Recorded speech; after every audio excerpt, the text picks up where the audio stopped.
सच कभी छुपता नहीं, आईबीएन कभी रुकता नहीं। मैं प्रताप सिंह आपको दिन भर के खतरों से आगाह कर रहा हूं। विगत दिनों छाता तहसील क्षेत्र के अंतर्गत गांव आजनोक में ग्रामीणों ने उनके ही गांव के पास में प्लॉटिंग कर रहे एक दबंग कॉलोनाइजर द्वारा सरकारी जमीन पर कब्जा किए जाने के आरोप लगाए थे। यह मामला अभी ठंडा भी नहीं पड़ा था कि गांव के करीब दर्जन भर से अधिक महिलाओं ने इस दबंग कॉलोनाइजर के खिलाफ अपना मोर्चा खोल दिया और उसके खिलाफ जमकर मुर्दाबाद के नारे लगाए।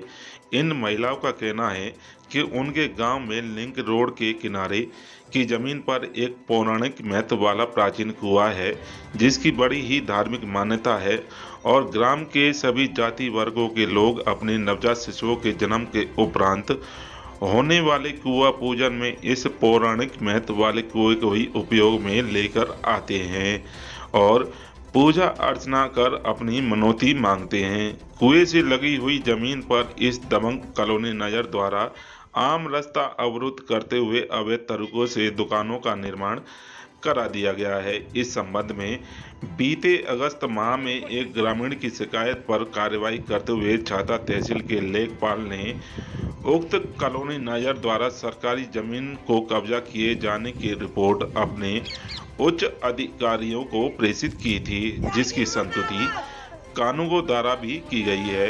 लेखपाल द्वारा भेजी गई रिपोर्ट का पत्र भी सोशल मीडिया पर जमकर वायरल हो रहा है।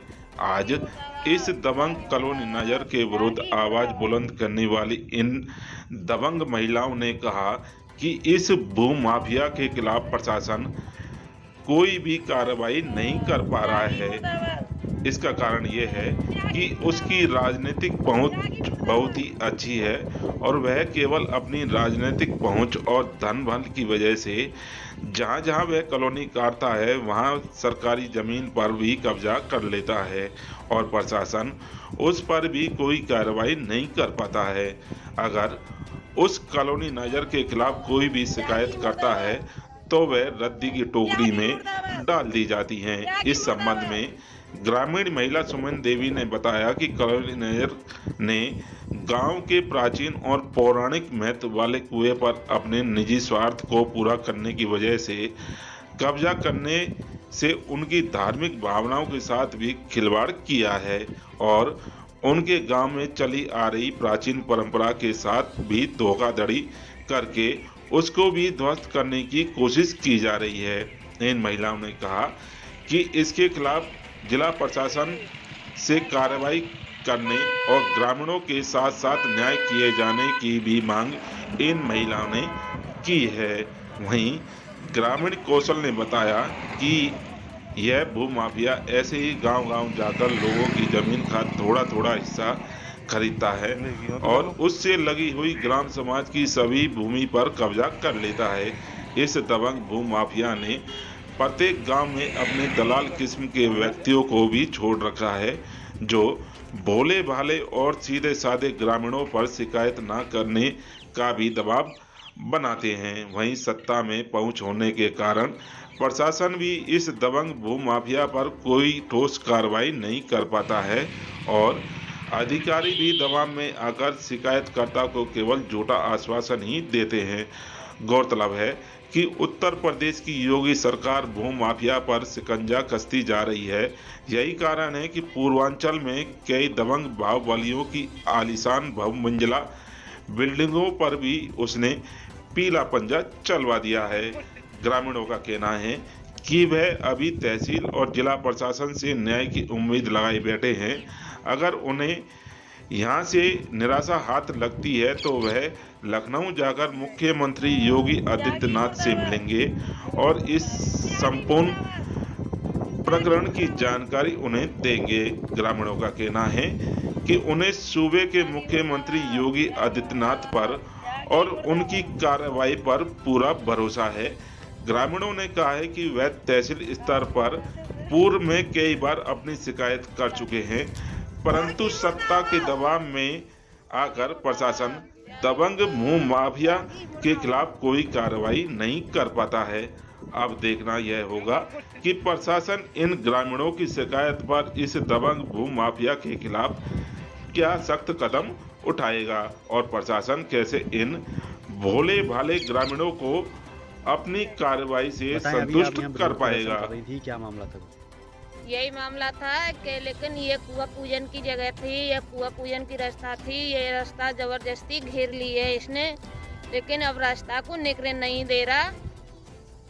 अच्छा, इसकी शिकायत भी की है, हाँ, फिर भी नहीं दे रहा, क्यों नहीं दे पा रहा? क्या फिर भी कारण है? नहीं दे रहा।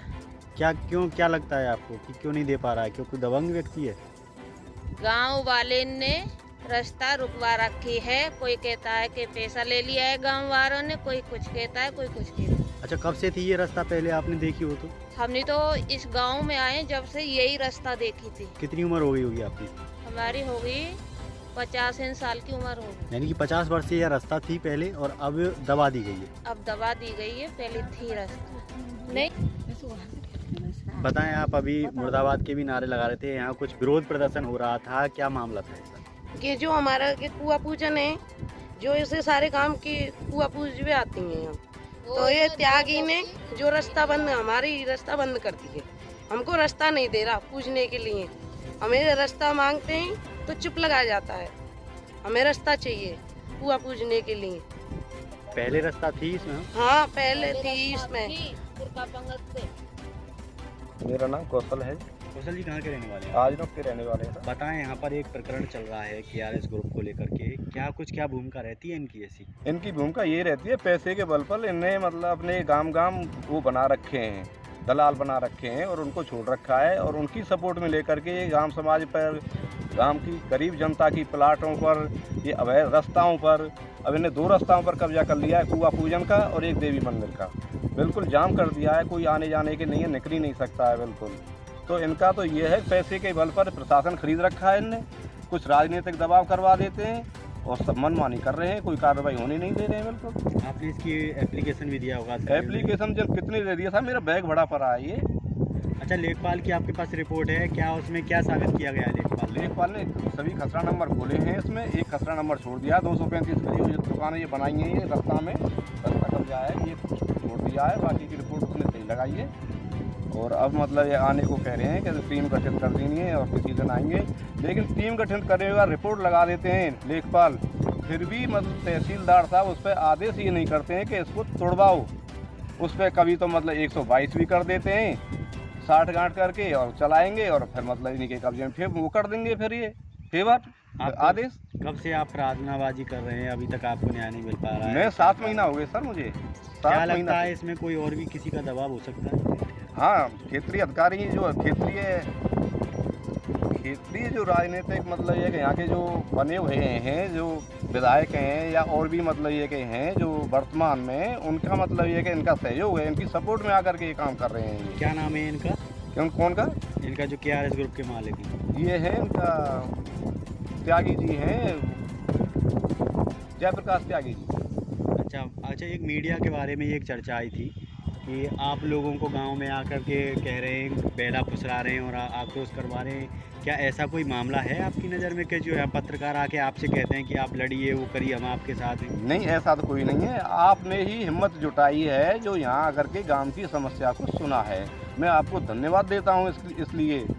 और नहीं, कोई भी मीडिया वाला जब हम बात करते हैं ना, मीडिया वालों से भी बात करिए तो इनका नाम लेकर के ही मतलब है कि यार उनके सामने तो हम पे मतलब खड़ा नहीं होना होगा भाई, क्योंकि वो तो हमारे ही आदमी हैं। अब उनने जो सारी मीडिया ही मतलब ये खरीद रखी है, जन क्या है क्या नहीं है, मतलब मैंने बहुत पत्रकारों से बात करी है तो वो इनका नाम सुनते ही मतलब ये खिसक जाते हैं। क्या कहोगे आप ऐसे पत्रकारों के बारे में? ऐसे पत्रकारों के बारे में तो मैं अब क्या कहूँ, मतलब ये इससे ज़्यादा भ्रष्ट काम कोई और है ही नहीं। जो मतलब ये मीडिया भी मतलब धोखा दे रही है, गरीबों को न्याय नहीं दिलवा सकती, सार्वजनिक चीज़ों की, गांव की आवाज़ों को मतलब नहीं उठा सकती, तो ऐसी मीडिया से मतलब फ़ायदा क्या? ये तो बिकाऊ मीडिया है। कौशल जी, क्या कहोगे आप, ऐसे भूमाफिया के खिलाफ मुकदमा दर्ज होना चाहिए या कब तक आप, अगर मान लीजिए फिर भी आपकी कार्रवाई नहीं होती तो आगे क्या करोगे आप? आगे मैं एक बार CM हमारे चैनल को शेयर, लाइक और सब्सक्राइब करना ना भूलें। बेल आइकन दबाएं, हमारे चैनल को सब्सक्राइब करें और लाइक करें।